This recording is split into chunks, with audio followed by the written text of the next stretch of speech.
3-1 win for Liverpool over Southampton this weekend, and it was another dreadful first half performance. We've done this a few times this season. It's just slow starts. I wish we could just start a game quicker, make it a nice, comfortable victory so we can sit with our feet up and relax and not have the stress and anxiety of needing a comeback or a late second half performance to get the job over the line. But we did get the job over the line. We won 3-1. We got the 3 points, and we're now 15 points clear of Arsenal in the title race because they drew at Old Trafford against Manchester United. Dropped more points. That's 3 Premier League games in a row they dropped points. Crazy how easy this title race feels at the moment, and it should be job done. We have to get it done from here. Arsenal have a game in hand. Obviously, if they win that, it closes the gap to 12 points next weekend. But even then, it's like 12 points with, 9 games to go. We've just got to get the job done from here. It should be our Premier League title to lift. But I would love us to get the job done easier. The thrill of turning that game on its head in such quick succession between those 2 goals was very entertaining, to be fair. I think this is the 3rd time I remember us doing this sort of thing this season.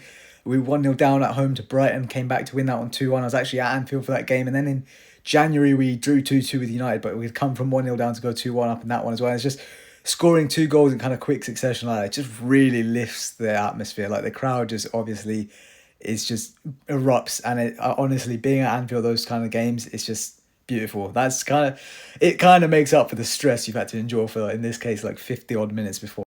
Before I talk about the positives in this game, we actually fell behind, of course, and it came from a monumental mess-up between Alisson and Van Dijk. Reminded me very much of the mistake they kind of made last season against Arsenal when we fell 2-1 behind in that game. And again, it's just really just 2 players just not quite on the same wavelength. It's very, very rare occurrence. These are 2 of the best players in their position in the world, if not the best in each of their respective positions. And to see players absolute top of their game just have a real lapse in concentration here and just kind of miscommunication leading to a very embarrassing goal being conceded. It was just thankfully not costly, but I do feel like, even though, like I say, big errors like this is quite rare for them, we do tempt fate a little bit. And Van Dijk's game, and I probably blame him more for this conceding this goal, but his game is obviously built off his composure, his calmness, his aura, right? There are moments though where you've just got to drop that. That is your main skill set, yes, but the ball bounces a couple of times here. Alisson hasn't obviously come out quick enough to claim it. Just get rid of it. Don't keep waiting, trying to hold off. I think earlier this season we conceded a very similar goal with, I think, Konate trying to shield it back to the keeper. Sometimes just get rid of it. I know we're a team that are confident, want to slowly bring out the back, but sometimes just go back to basics, hoof it out.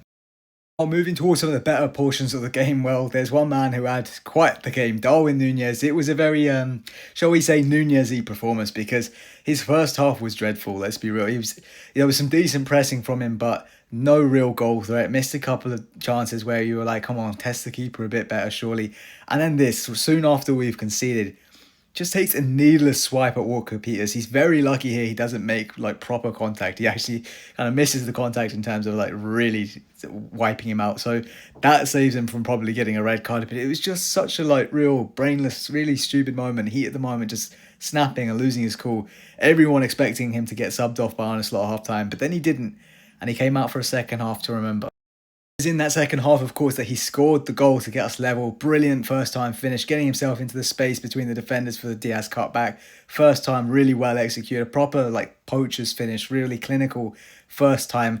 And then obviously wins us the penalty, literally I think it was 40 seconds after the restart. They said that we won the penalty. Bonkers. And he was just generally, you could see his confidence go up as well as the half went on. A lot more threat till he was eventually subbed off and probably given a bit of rest. Maybe he's going to get some, get a start against PSG, who knows. But this is the Nunez we want to see. That second half performance is what we want to see. Though his game as a whole probably sums up his Liverpool career. It's just very, very mixed, and we need more of that second half Nunez.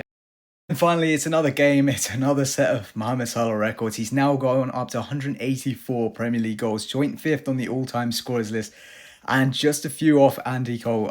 Genuinely, he's going to get that top 4 by the end of the season, surely, barring any big injuries or huge blip in form. But he should get those remaining goals in the 9 games to go, and then start eyeing up the top 3. But obviously, this season, I think top 4 is where he'll cement, and then maybe start ticking his way towards the top 3 to hopefully be here next season and go break.